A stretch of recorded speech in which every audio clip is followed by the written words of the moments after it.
Hello मित्रांनो, Omkar गोटपाम YouTube चॅनलवरती स्वागत आहे. बघू शकता शेळ्या सोडल्यात आत्ताच चरायला ज्येष्ठ. आता वाढलेत 9.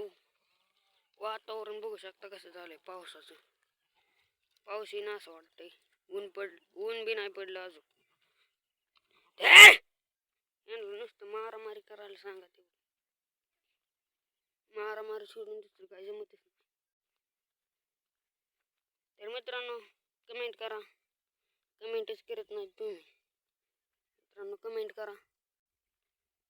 कमेंटचा रिप्लाय नक्की मिळेल.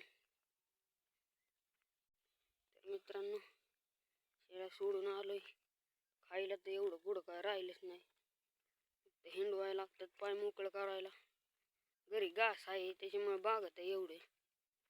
घास नसल्यावर लय बेकार झाली असते. तर घासामुळे जरा वाचले. मित्रांनो पहिले व्हिडिओ बघितले ना. पहिले आपल्या किती शेळ्या होत्या राव. तर कायच काय शेळ्याच नाहीत आता काही नाही. एवढं 5 शेळ्या आणि 3 करडे आहेत. घरी 4 करडे आहेत. बारकाले पेते आहेत. त्याच्यात बी 3 पाट आहेत आणि 1 बोकड आहे.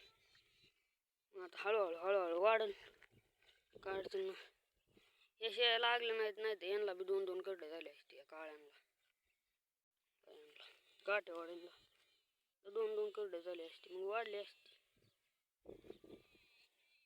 काय त्या लागल्याच नाहीत. बोकडच नव्हता आपल्याकडे. आता इथं आपल्या इथं जवळ कुणाकडे बोकड बी नाही. त्याच्यामुळे काय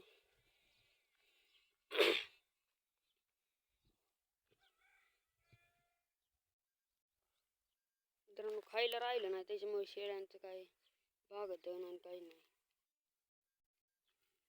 चला त्याला कांद्याच्या पाती ते न्यायला लागतात त्यांना.